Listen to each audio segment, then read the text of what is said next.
Yo, 1 2 1 2. Is this thing on? Is this thing on? Let me check and make sure the volume is good. Because I don't want the videos to be low. You know what I'm saying? So what we're gonna do right now, right? Is we're gonna do a 3 card draw. I ain't gonna hold you long. Pause. And we're gonna do it for the Gemini energy, for the Geminis, for the Gemini cross watchers, for the people just wanting to know how to apply Gemini energy to their zodiac chart or their natal chart. You're all welcome. This is a place where you could and should be. Maybe not should, but you could be here. You know what I'm saying? And if you are, fantastic. You know.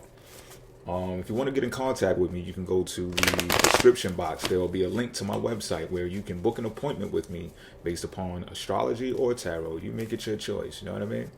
If there are any errors during the purchase process, trust me when I tell you, we handle that immediately, and I will make sure that everything gets situated and sorted out, and everything will go well. It happens once in a while. That's why I'm just bringing it to people's attention. You know what I'm saying? I'm being transparent here. You know what I mean?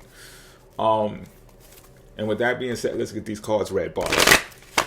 I'm going to cut the deck like so and reveal the situation at hand for the Gemini energy. Let's go. So this card is popular today. This is a watcher. This is a watcher. I think this is an internet watcher.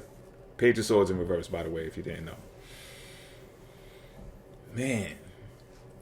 I'm saying man because this card really just popped up in the last reading and I shuffled this deck, B. All right.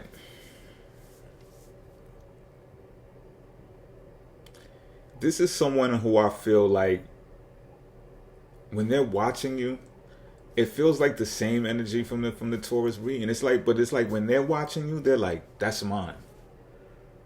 You understand what I'm saying? Like, I don't know if they're, how should I say it? All right. It's like this.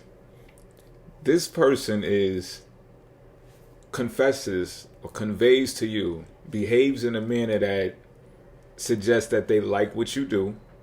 They are glad that you do it.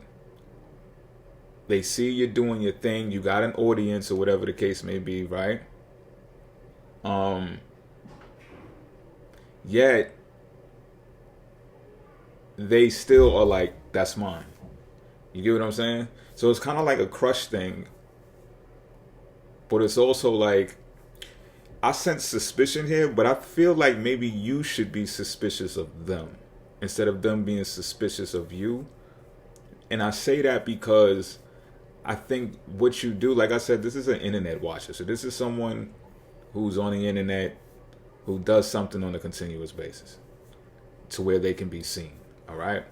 So when you're communicating in that type of way, it's more than likely that you're going to be open and direct and, have a wide variety of things to speak about.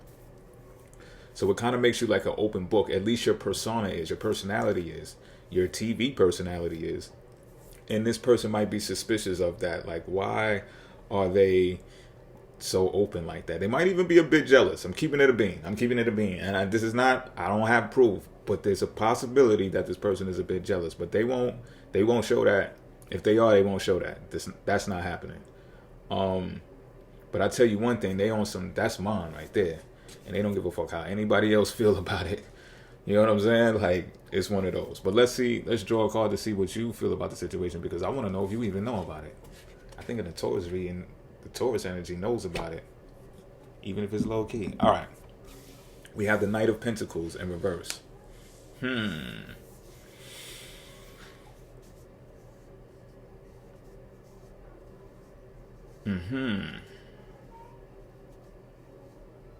This is what I get you feel about it. And I did leave out the I think the age factor has something to do with it. The person that I said is watching you, they're younger than you. I just want to bring that into the conversation as well.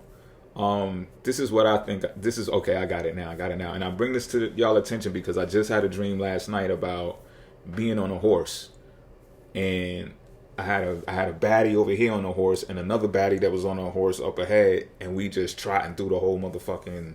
The shit looked like a Fern Gully. What's that? A cartoon or some shit? Shit looked like Fern Gully or some shit. We just some wild shit happened. Dragons came out, fucking little gnomes, all kind of shit was going on, right? And what I picked up from that dream was, although there were two baddies there, I ended up only hugging on one's ass. Like, I had an ass cheeks like this, like, you know what I'm saying? Like, and the other baddie was off in the distance. So it's like I chose one of the over the other, or maybe the other one just wasn't close enough. But my mentality kind of was like, well, if I could get both of them, why not? And you know that this is how this person looks at you. So the suspicion, the potential suspicion that I said that they may have on you is that if you can have two, you'll have two. And then two might turn into, and then brrr, toes included and all kind of shit, possibly. That's what I'm saying. And I think you are looking at this like, well, of course, because you're looking at this as this is a business thing. We got Saturn here, we got Capricorn here, we got the Knight of Pentacles. You're looking at it like, yeah, I'm gonna get this money. I'm gonna get this money on, you know. But you're also cautious and aware that you should take your time when making these decisions about choosing partners to get into business with, because you're aware of this potential greedy side of yourself. I hope you even had a dream that was somewhat like mine to tug your coat about it, you know. Be very discerning when you're choosing who to deal with and put into partnerships like this. And, you know, it could still be money related and attached to that as well. You know what I mean? I'm just not saying that you have to forget about the bag, but you don't have to take on every pair of nice tits and ass or whatever business that you're in. Don't let me push my shit on you. Whatever business it is that you're in, you know what I mean? But you know how sometimes, especially if you're a guy, you want a secretary that guy. All right, let me stay out of this. This is the factor to consider. What I was just saying, be discerning when you're choosing who to align yourself with when it comes to this business that you're doing. Be resourceful. Don't promise more than you can kick out. All right, because this can be a place where you start underpaying people because you want to hire more people. You know, a lot of businesses are practicing like that, or at least they were. Shit is under fire right now. This is crazy right now. But a lot of businesses were practicing like, oh, I'm going to lowball everybody because if you don't take it, somebody else is going to take it, especially with this opposing locality. Search that term if you could find it, especially if you're in business school, you know what I'm talking about, right? Especially with the opposing locality in town. You're not going to take the lowball wage? Okay, fine. But that's how they hire more people, and it looks like they're fantabulous. I really got to find out if that's a fucking word because I'm using it a lot lately. So that's what the factor is to consider, to make sure you have enough to pay the people who's supposed to be paid, and should they do well, you pay them how they're supposed to be paid as well. And I think that's how you avoid the whole greed situation unnecessarily. Till next time, I'm out.